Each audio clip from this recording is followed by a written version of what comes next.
না, আমি অনেককে দেখলাম। এবারে শুনুন, মান মাতা, সহিহ মুসলিম 1271 নম্বর হাদিস।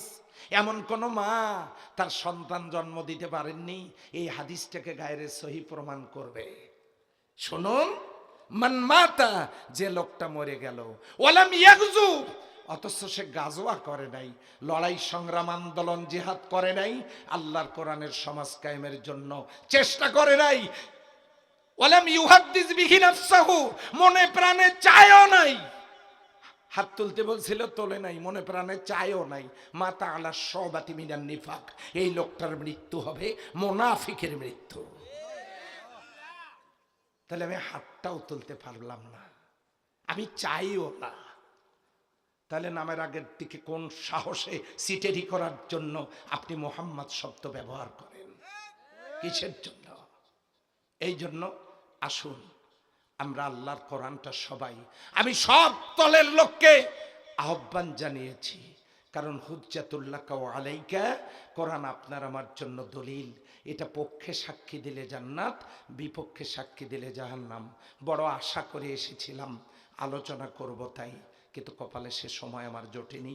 সেই জন্য আমি আল্লাহর কোরআনের সমাজ চান, এটা যারা হাত তুলে প্রত্যাশা করেছেন তাদের উদ্দেশ্যে আমি সূরা যারিয়াতের 7 নম্বর আয়াত, একটি আয়াত তেলাওয়াত করেছি। ইন্নাল্লাযীনা আমানু ওয়া আমিলুস সালিহাত উলাইকা হুম খায়রুল বারিয়া। আল্লাহ সুবহানাহু ওয়া তাআলা বলছেন, নিশ্চয়ই যারা ঈমান আনবে আর নেক কাজ করবে এরা হলো সৃষ্টি জগতের মধ্যে ভালো মানুষ। না সুবহানাল্লাহ বলার দরকার কি? দুপুরের পরে বলেন কালকে। ঈমান আনার পর যারা নেক কাজ করবে তারা সৃষ্টি জগতের মধ্যে ভালো মানুষ। এটার সম্পর্কে একটা হাদিস বলেছি, সহিহ বুখারী, আন সাহল ইবনে সাদ রাদিয়াল্লাহু তাআলা আনহু قال قال رسول الله সাল্লাল্লাহু আলাইহি ওয়াসাল্লাম, হযরত সাহল ইবনে সাদ বলেন, নবী করিম সাল্লাল্লাহু আলাইহি ওয়াসাল্লাম ইরশাদ করেছেন, মান আজমাল্লি, যে ব্যক্তি জামিনদার হবে আমার পক্ষ থেকে, কিসের? মা বাইনা লাহইহি, দুই ঠোঁটের মাঝখানের রাস্তার জামিনদার যে হবে, ওমা বাইনাল রিজলাইহি, দুই পায়ের মাঝখানের রাস্তা অর্থাৎ লজ্জা স্থানের যে হেফাজত করবে, আর দুই ঠোঁটের মাঝখানের রাস্তা মুখের যে হেফাজত করবে, আজমাল্লাহুল জান্নাহ, আমি রাসূল তার জন্য জান্নাতের জামিনদার। সূরা কাহাফে আল্লাহ বলছেন, ইন্নাল্লাযীনা আমানু ওয়া আমিলুস সালিহাত কানাত লাহুম জান্নাতুল ফিরদাউসি নুজুলা। ঈমান আনার পর যারা নেক কাজ করবে তাদের জন্য জান্নাতুল ফিরদাউসটাকে প্রস্তুত করে রাখা হয়েছে। আল্লাহ যখন দুইটা শর্তে জান্নাতুল ফেরদাউস দিতে চাইলেন, একটা ঈমান আর একটা নেক কাজ, নবী করিম সাল্লাল্লাহু আলাইহি ওয়াসাল্লাম বললেন, তাহলে আমিও দুইটা শর্ত দিলাম, যারা মান্য করবে আমি তাদেরকে জান্নাত পর্যন্ত পৌঁছায় দেওয়ার দায়িত্ব গ্রহণ করলাম। একটা হলো মুখের হেফাজত, আর একটা চরিত্র, ক্যারেক্টার, লজ্জা স্থানের হেফাজত। আমরা এখান থেকে খুবই সংক্ষেপে দুটো কথা শুনবো ইনশাআল্লাহ। ঈমান কি? আল্লাহকে আল্লাহ হিসাবে জেনে তার আদেশগুলোকে মেনে নেওয়ার নাম হলো ঈমান। আল্লাহকে আল্লাহ হিসাবে মেনে তার নিষেধগুলোকে বর্জন করার নাম হলো ঈমান। আদেশ পালন, নিষেধ বর্জন। আদেশ কি? আদেশ আদেশ যেগুলো সেগুলো ফরজ, নিষেধ বর্জন করাও সেগুলো ফরজ। আসেন নিষেধগুলো দিয়ে শুরু করি। ওজনে যারা কম দিতাম, ওজনে কম দিব না, খাদ্যে ভেজাল দিব না, দুধে পানি দিব না, জমির আইল ঠেলব না, সুদের উপর টাকা লাগাবো না, দুর্নীতি করব না, নামাজ কাজা করব না, মিথ্যা কথা বলবো না, স্ত্রীকে নির্যাতন করব না, যত নিষেধ আছে সমস্ত নিষেধগুলোকে বর্জন করা। আদেশ কি? আকিমুস সালাত, নামাজ কায়েম করো, ওয়াতুহুন্না উজুরাহুন্না ফারিজাতান, স্ত্রীকে মহারণা দিয়ে দাও। আর তোমরা তোমাদের নিকটাত্মীয় পরিবার পরিজন, তার মানে বোনকে, নিজের বোনকে বাবার সম্পত্তির অংশটা দিয়ে দাও। এখানে যদি কেউ থাকেন স্ত্রীকে মহারণা দেন নাই, খুব ভালো করে শুনে যান। মা বোনেরা এখানে আছেন না? মা বোনদেরকে বলছি, মা বোনেরা খবরদার, তার আপনারা আপনাদের স্বামীর মহারণা আজকেই বলে দিবেন, মহারণা মাপ করি নাই, কিয়ামত পর্যন্ত করব না। কারণ এই মুহূর্তে কোনো ছেলে যদি আমার এখানে এসে বলে, এই মুহূর্তে কোনো ছেলে যদি যুবক এসে আমাকে এখানে বলে, হুজুর আমি ফজর পড়তে পারি নাই, আপনি আমাকে মাফ করে দেন, ফজরের নামাজ সে পড়তে পারে নাই, এটাকে মাফ করার অধিকার আমার আছে? সালাতের হুকুম কার? মাফ করার অধিকার কার? আল্লাহ বলেছেন অনুরূপ ভাবে, ওয়াতুহুন্না উজুরাহুন্না ফারিজাতান, স্ত্রীকে মোহর দিয়ে দাও, এটা ফরজ। নেহালাতান, সন্তুষ্ট চিত্তে দিয়ে দাও, ফরজ। তাহলে আল্লাহর দেওয়া ফরজ যদি আমি মাফ করতে না পারি, তাহলে যে মহারণা দেওয়া ফরজ, সেই ফরজ কি করে স্ত্রীরা স্বামীকে মাফ করতে পারে? অতএব মহারণাটা দিয়ে দেন। হ্যাঁ, লিখে রেখেছে বেশি করে, স্ত্রীর সাথে আলোচনা করেন, এখনো যেহেতু পরিশোধ করেন নাই, সংসার চলছে, আলোচনা করেন, আপনার সামর্থ্য অনুযায়ী আপনি কত দিতে পারেন সেই অনুযায়ী তাকে সেটা দিয়ে দেন। যদি না দেন, কিয়ামতের ময়দানে স্ত্রী মামলা দায়ের করবে। আগের হুজুর বলেছেন সেদিন কেউ কাউকে চিনবে না। ইয়াউমা লা ইয়ানফাউ মালুন ওয়ালা বানুন, সন্তান সম্পত্তি কোনো কিছুই কাজে আসবে না। স্ত্রী স্বামীর বিরুদ্ধে মামলা দিয়ে বলবে, আল্লাহ রাব্বে কারীম, এটা একটা সিটার। বাকিতে বিয়ে করার পর সারাটা জীবন জ্বালাইছে, এর সন্তানের মা হইছি, সংসার করছি, মহারণাটা দেয় নাই। আল্লাহ বলবেন, ওয়ালা তুজলামুনা ফাতিলা, সামান্য পরিমাণ জুলুম করা হবে না, মহারণা দিয়ে দাও। আল্লাহর আদালতে আলাইসাল্লাহু বিআহকামিল হাকিমিন, তিনি কি উত্তম ফয়সালাকারী নন? তিনি বলবেন মহারণা দিয়ে দাও। সেই দিন তো আপনার কাছে 500 টাকার কসকসে নোটটা, 1000 টাকার কসকসে নোটটা থাকবে না। সেই দিন যখন মহারণা আপনি পরিশোধ করতে পারবেন না, আল্লাহ বলবেন, তাহলে তোমার জিন্দিগির সমস্ত নেক আমলগুলো তোমার স্ত্রীকে দিয়ে দাও। আপনার জীবনের অর্জিত সমস্ত নেক আমল দিতে হবে আপনার স্ত্রীকে। স্ত্রী বলবে, আল্লাহ এই নেক আমলটুকু দিয়েই কি সারা জীবনের আমার প্রাপ্যতা শেষ? আমার তো আরো পাওনা তার কাছে।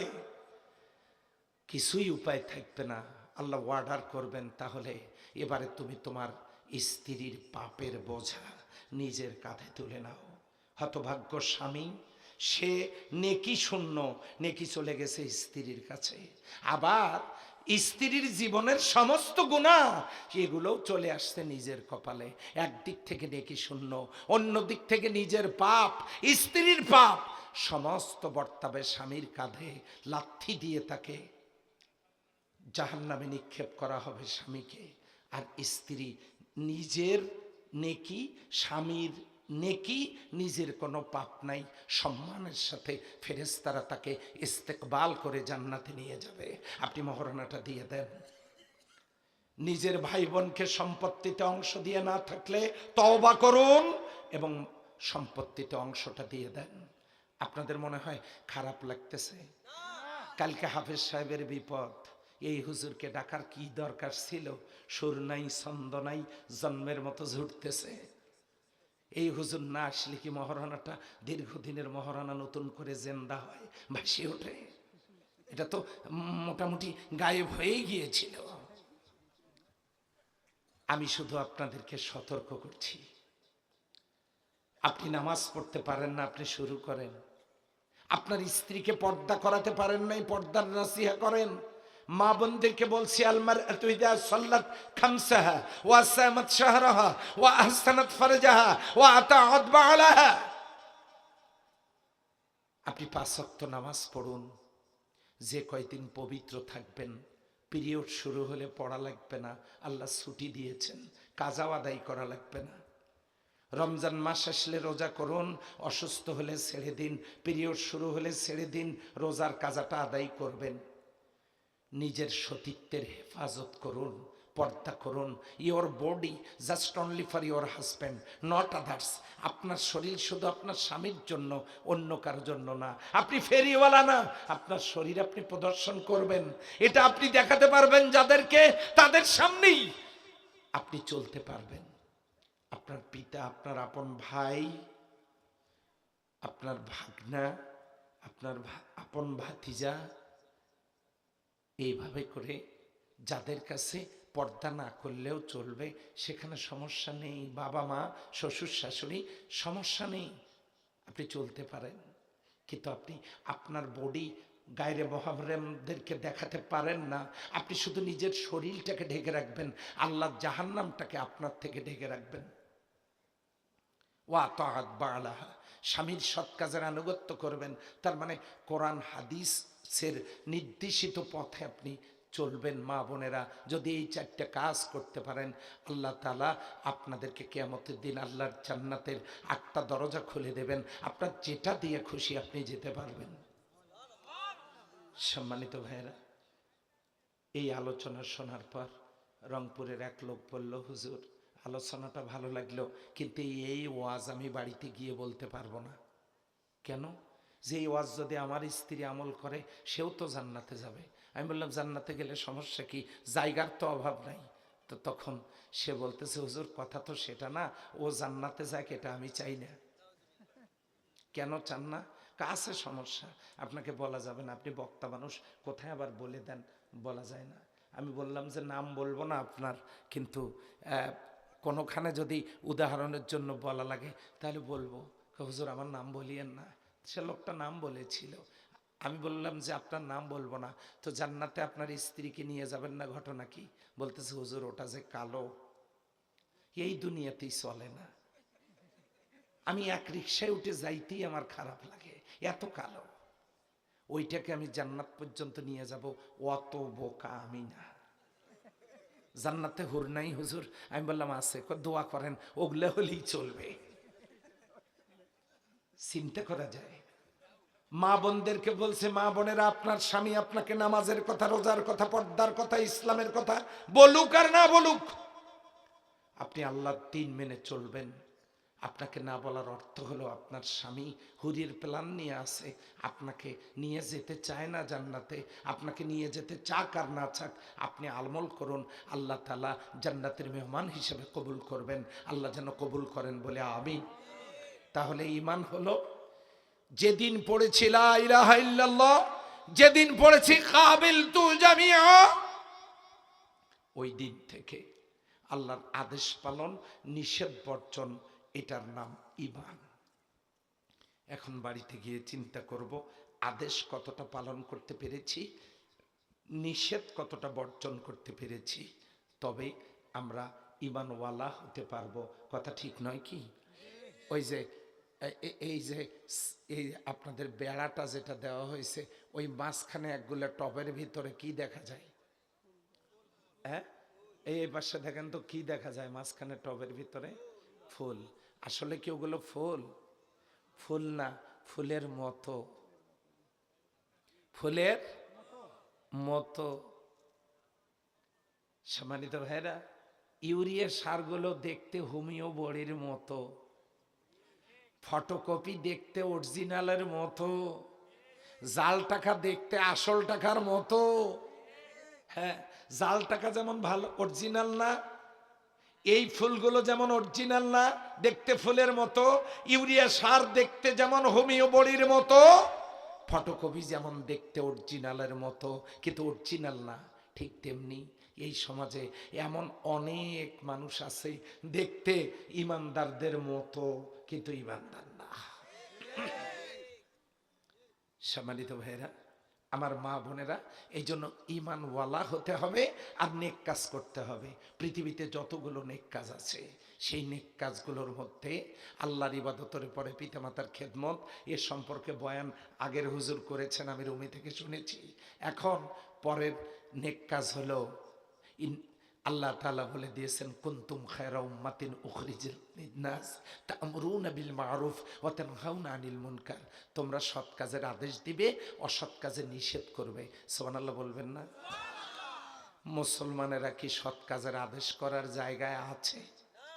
নাই।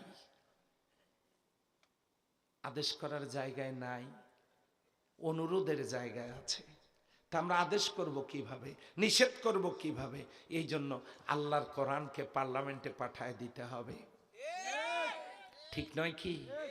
তাহলে পৃথিবী, বাংলাদেশ সহ যেখানে যেখানে কোরআন পার্লামেন্টে যাবে সেখানে সেখানে জমিনটা হবে জান্নাতের টুকরা। আসুন আমরা সবাই মিলে আল্লাহর জান্নাতের টুকরা সমাজ গঠনের জন্য, নিজেদের আমলে তারাক্কি, ইমানে তারাক্কির জন্য আমরা কোরআন চর্চা করি, কোরআনের প্রতিষ্ঠানের সাথে সম্পর্কিত থাকি, আল্লাহর দ্বীন জমিনে কায়েমের চেষ্টা সাধনা করি। আল্লাহ আমাদের তৌফিক দান করুন বলে আমিন। ওয়া আখিরে দাওয়ানা আনিল হামদুলিল্লাহি রাব্বিল আলামিন।